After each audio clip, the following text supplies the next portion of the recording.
Hi everyone, my name is Maxine Wells. I'm a licensed broker. We're here in my office, HomeSmart Realty Group. We're located in Orland Park, 18305 Distinctive Drive. I'm here today with my great friend and great lender, Glen Marino. Previously we did a video in regards to 3 buckets of cash. We did the first bucket, which is down payment, and today we're here to present the second bucket, which is closing costs and who pays for it. Kind of like what we did in the first video. We found out that a lot of the people that we deal with in our industry, they're ready to give the landlord that first month's rent. They're ready to give them that security deposit. Yes. They got $1,550. They got $3,000. They're ready to do that. And so what we did in the last video is we showed them that, hey, if you're looking at maybe a $200,000 home, yeah, your down payment's 3.5% of that. 3.5% of 200 is $7,000. You go, oh, don't have that kind of money. And we showed them that all they had to do was come up with 1% of that $200,000 or $2,000, and they could still be on their journey toward home ownership. And they go, $2,000 versus $3,000 to the landlord. I'm good for that. Yes. So we're going to carry on today to get into the second bucket, which is closing costs, because we know that most purchase transactions, the closing costs are going to be about $4,500. So once again, I imagine, Maxine, many of the renters, many of the first-time home buyers that you and I deal with, when they hear that, well, you helped me with down payment, I only have to come up with $2,000, but now you're asking me for $4,500. Remember, I only had $3,000 in the bank to give to the landlord, and now you're asking for $4,500. And so in their minds, they start to defeat themselves. They say, I can't be a homeowner. And we're here today, you and I, to talk to them about there's other options to pay those closing costs.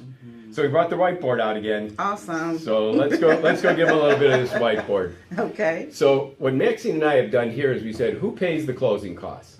And again, Maxine, if the buyer, which wouldn't you say most people when we say that there's going to be about $4,500 in closing costs, they're thinking the buyer has to pay them, correct? That is correct, yes. And if they did, again, some people have the money sitting in the bank. If they did, they would get a current rate today of about 4.625. They would pay the closing costs. They're going to get the most competitive rate. And then on a purchase price of $200, that would be about their loan amount of about $196,000, and just the principal and interest portion of the payment be about $1,010. So they go, okay, I get it, but for a lot of our tenant people, the renter people, the first-time home buyers, they say, I don't have that $4,500. Yes. I got that $2,000 for the down payment bucket, but how can you help me on closing costs? So we've got 3 other entities up here: the IDA, or the State of Illinois, the Down Payment Assistance Program. We got the seller who can also pay those closing costs, and last but not least, the lender. So let's take a look at the ramifications on each one of those. So the first column here, other than the buyer, is IDA, the Illinois Housing Development Authority. They're saying, hey, if you have greater than a 640 credit score, if your household makes less than $101,520, and we got to admit, probably most of our renters make less than $101,520, correct? Yes. So they're probably going to qualify for up to $10,000 in IDA funds. In bucket number 1, they use $5,000. They still got $5,000 sitting in that down payment assistance bucket. They only need $4,500. So out of pocket for them is going to be $0 if they go with IDA. If they have that 640 or better score and they make less than $101,520. What does that mean? They're still getting a purchase price of $200,000. The purchase price hasn't changed. The loan amount hasn't changed, but the interest rate has gone up. Meaning that if you take the IDA funds, you're going to pay a slightly higher interest rate to get that money, that zero interest loan, and now your principal and interest payment goes up to $1,054 from $1,010. Do you think that's going to stop anybody from becoming a homeowner because the interest rate was slightly higher? Slightly. Yeah. It's such a slight increase in their monthly payment. They're going to say, yes, and you're giving me $10,000, I'm more than happy to move forward becoming a homeowner. I don't have a problem with that. So once again, let's then see who else can pay. Sometimes you as realtors, through your discussion with the seller side, when you're looking to make an offer, you find out that the seller might be amenable to paying the closing costs. Wouldn't that would be a great benefit? Yeah. any dollars that the seller pays in closing costs reduces the need for funds from the IDA program. Because again, there's 10,000, there's 7,500, there's 6,000, so it could reduce the amount of funds that someone might get there. But let's just say, for sake of discussion, that the seller, you go through the whole negotiation, seller says, no, I'm not paying any closing costs. Mm-hmm. Well, what I've seen you do, I've seen others do, is that you say, all right, once you get a table of expectation, you've negotiated back and forth. The seller says, I want $205,000 for this house. Your offer is $195,000 from the buyer. You guys meet in the middle, you come up with $200,000. The buyer's agent, you as the buyer's agent, would start putting together the purchase contract, correct? Yes. You're filling in the blanks.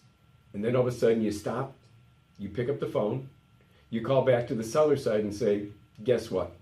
My client does not want to pay $200,000. Mm-hmm. You see this big sigh on the other side going, what do you mean, Maxine? We just got done negotiating. You say in the next breath, my client wants to pay more. And they go, what do you mean he wants to pay more? We said $200,000. Nope, my client wants to pay $204,500, provided your client, the seller, pays $4,500 in closing costs. Yes. The net effect is down to $200,000 that the seller would net. So the seller gets what they want, a $200,000 net. The realtors are happy, they're getting commissions on a higher sales price. Mm-hmm. The buyer's happy because they're coming up with zero for closing costs. The purchase price is $204,500. Their loan is a little over $200,000, and now the principal and interest is $1,032.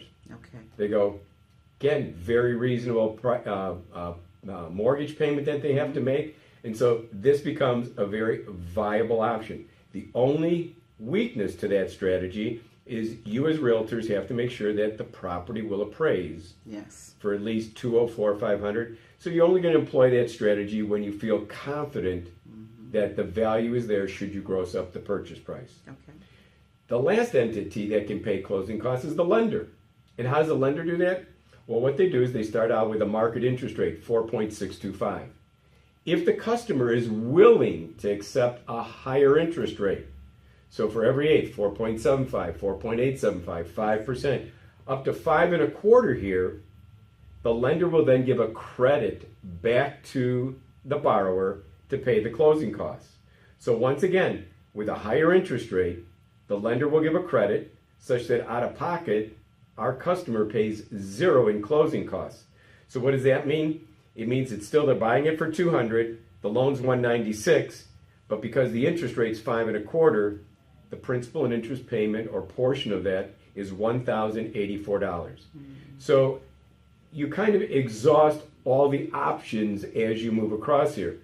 This option on the lender paying the closing costs is not available if they go IDA, because IDA dictates the interest rate. This 5% comes out every single morning from IDA. There's no higher interest rate, there's no lower interest rate. There's one interest rate for the whole state of Illinois. So there is no lender credit for paying closing costs. You need to use all of the IDA funds to pay the closing costs. So with that, if now I've got my down payment is only 1% of the purchase price, in our example, $200,000, I have to come up with $2,000 if I'm a renter. And now you've given me IDA or the seller that's paying my closing costs, so I'm coming up with $0 as a buyer. How can I get a hold of you? Because I'm getting excited about, I think I can become a homeowner. How can I get a hold of you to start showing me some homes?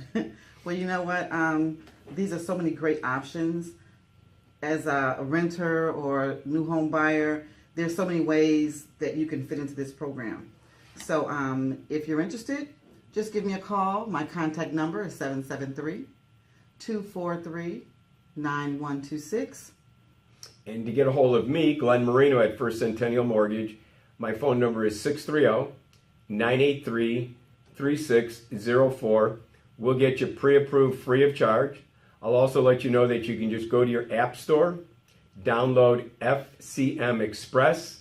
You can do your pre-approval application on your phone, It has a calculator button to calculate these payments as to what your payment might be. And the great thing, Maxine, is it also has a little scan button where when they want to scan their W-2s, their pay stubs, Oh, nice. they can just click with the camera button on their phone, upload the documents, and off it goes to me, and we'll get them pre-approved within 24 hours.